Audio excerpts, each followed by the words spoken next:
favorite games of all time, if not my favorite game of all time. Over the years, I've put hundreds of hours into this game across multiple saves, multiple computers. First played the game back in 2009, end of the year. I'm just going to turn the volume down a little bit. There we go. End of 2009, it was a glorious summer. School had ended. I purchased the game from overseas, from England, I think. And it was delivered. We bought it from England to avoid the censorship laws in Australia, so there was actually gore in the game. Drugs were called their proper names in the game. And just mostly avoided all the lame stuff that comes with, or came with video game censorship in Australia before we had the R rating for video games. Of course, we have the R rating now, which is 18 plus. But back in the day, our highest rating was 15 plus. So Fallout 3 was heavily censored in Australia, but we could circumvent that by ordering a copy off eBay that was sold in England. So that's what we did. Plan on making more videos like this, but what I want to do in this video is explore one of my favorite locations in the game with you with a bit of commentary. So that's what we're going to do here. Gonna have a little look for it now. It's in the north of the map. I'm gonna have to go off my memory here. I believe it's near the Reclining Groves Resort Homes. I think. I believe so, yes. I guess we'll just wait until... oh no, it is daytime. Beautiful. I thought it was evening. Okay, we can fast travel. So many things you could do in this game, like the replay factor. Just the creepy, comfy nature of it. And still, in my opinion, holds up. Okay, I've modded it. You know, I've got a new skybox in. It's more of a Fallout New Vegas type skybox. Okay.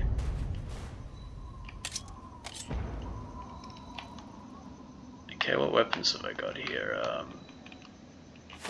Okay, nope. Perforator, sawn-off shotgun, a knife. I'll use that, but do I have any other weapons? No, packed light. That's right. This is all I need. Just have to... oh. Oh god. Okay. As I've accidentally initiated sprint mode, I'm gonna have to quickly disengage that. Oh my god. Okay, there we go. Sprint deactivated. And I can go to my shotgun.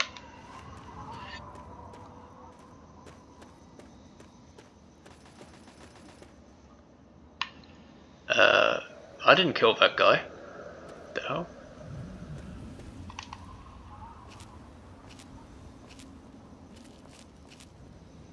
I would like to know what the heck happened to the raiders up here. Okay, that's what happened to them. Jeez Louise. Okay, we need the perforator. Yep. Oh, it's nearly dead. Okay, well. This one's too hard. Put him down. Without too much trouble.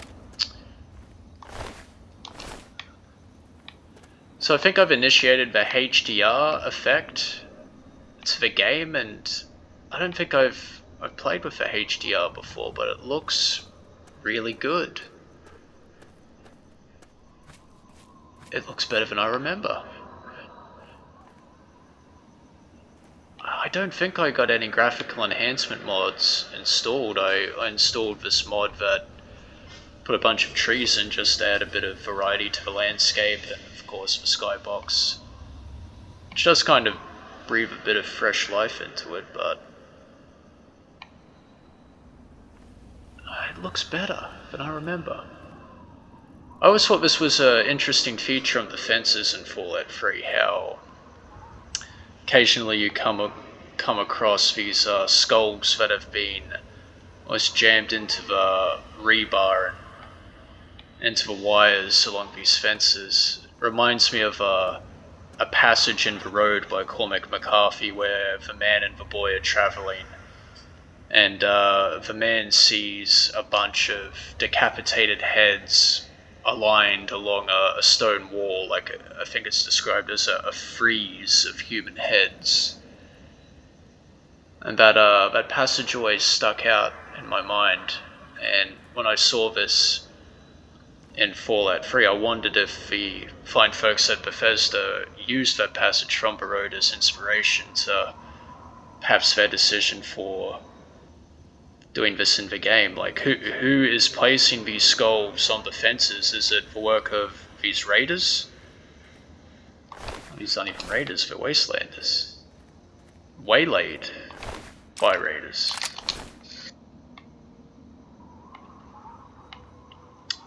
Is it the work of raiders? Potentially. I mean, you have to say it probably would be. They'd be the most likely candidate, but could it be super mutants? Let's look over here, we have 2 skulls. Now I'll need to have a look around other areas of the map to see whether there are fences like this that have the same feature, have these skulls jammed onto the rebar. But it's a nice cool little detail that Bethesda put in, and it's that attention to detail that makes their game so compelling. But I digress. We've gotten rid of the cannibals that dwell in the skeletal remains of these ancient houses. We'll go across and head to the location I would like to show you guys. More skulls up there.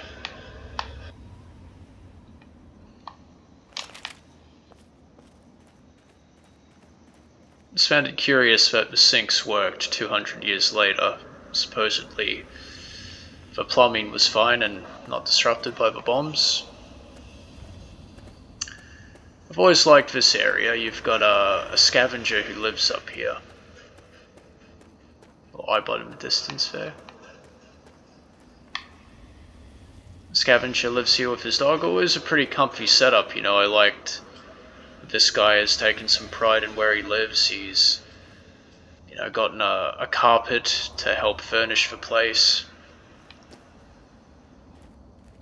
I'm guessing that was here before the bombs dropped. Hey there. Hey mate, how are you going? Got some nice stuff here. He's well armed. He's got his little doggy, and he's set up a shooting gallery to keep himself occupied.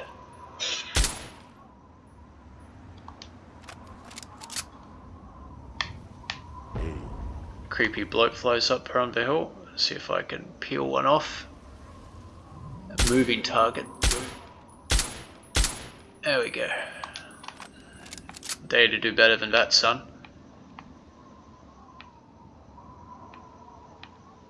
Cute little doggy, wish I could pet you. Don't know if you guys know, but the dogs in Fallout 3 are a reference to Mad Max's dog in Mad Max 2, The Road Warrior. I'm not sure if that dog had multicolored eyes, but the type of dog they're modeled on is the Australian cattle dog. Good to see you. A little bit of trivia for you.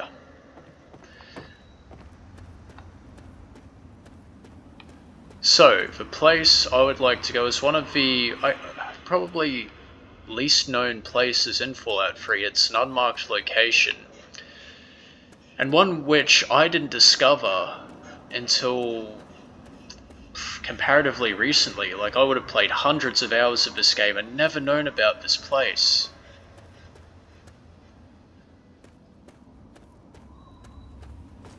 You come down the road here, and you have a look at this pathway.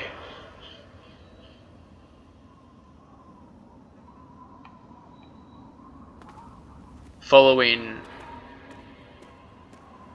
the frieze of human heads, and you follow this pathway. And you wonder, where does it go? Where does this path lead? And you wander up the hill. I've taken a wrong turn, seemingly.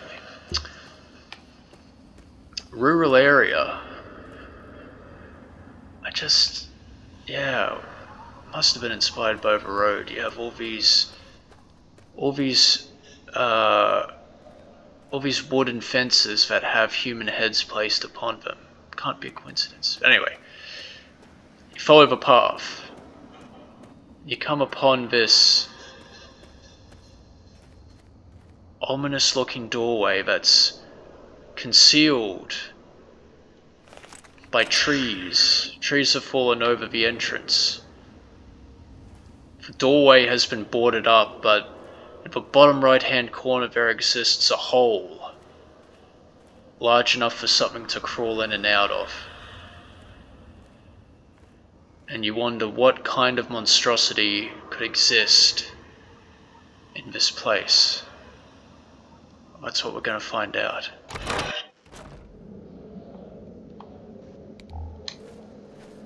You've got a pile of brush over here in the corner that something has seemingly dragged in.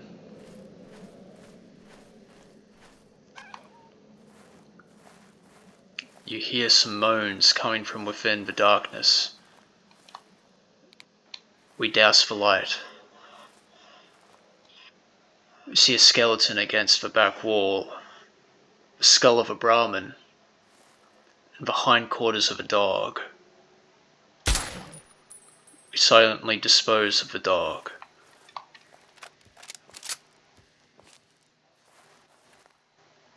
I can hear heavy breathing, indicating that there's at least one more dog in here.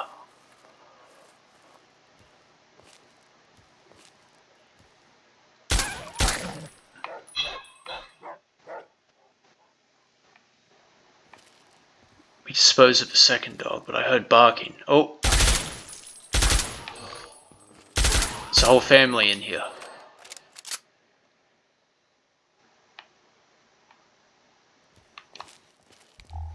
I think that's all of them, so we can turn our light back on. We can see that these dogs have been quite the voracious pack hunters. They've been hunting Brahmin and dragging their bodies in through the gap in the wall. Maybe they've been dragging in bracken to create beds for themselves. A whole pack of vicious, flea-ridden, mange-crusted dogs. But these dogs are quite formidable, and we can tell that because we encounter multiple human skeletons in here. So these dogs haven't just been preying on Brahmin, they've been preying on people. Maybe sick, diseased people, but people nevertheless. These dogs are man-eaters.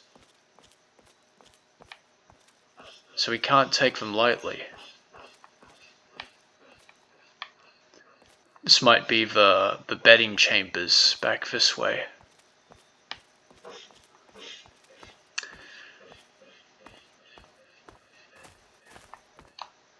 I like it how the cave fungus acts as a bioluminescence, so it can help illuminate a room even when your Pip-Boy light hasn't been turned on.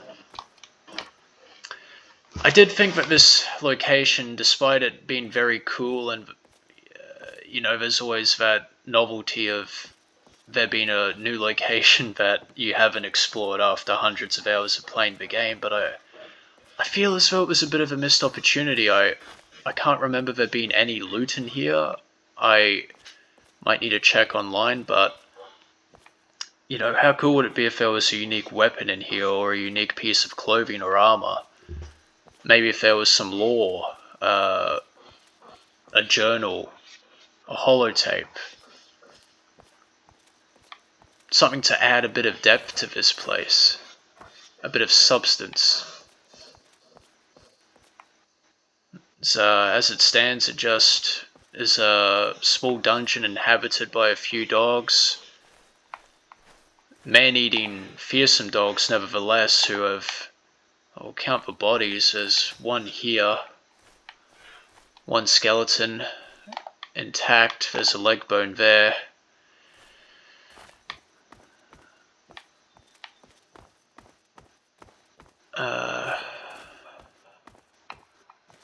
There was a skeleton in here. A partial skeleton there. Maybe one other one up here. There's at least 2 human skeletons. But I mean, these legs could have belonged to different people, so there could have been as many as 3 or 4 people that these dogs killed and consumed and dragged their remains in here to devour. But yeah, a little bit of a missed opportunity. When I first explored here, I was really hoping I was going to discover something a bit more, something unique. A bit of lore, a bit of background. But as it stands, it's still a very cool location, and maybe one that you guys weren't aware of. Maybe you guys haven't explored this place before.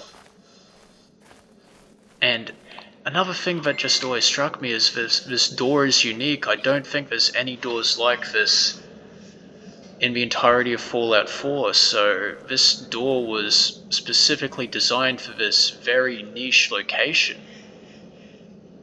A lot of effort would have gone into it. It was only used for what ended up being a fairly, bland interior location. It's interesting. I just like the effect of, the closer you get to the door, you can hear the wind howling in through this little hole that the dogs have been using as their thoroughfare to drag poor victims inside of to devour. But so that's for Warren, ladies and gentlemen.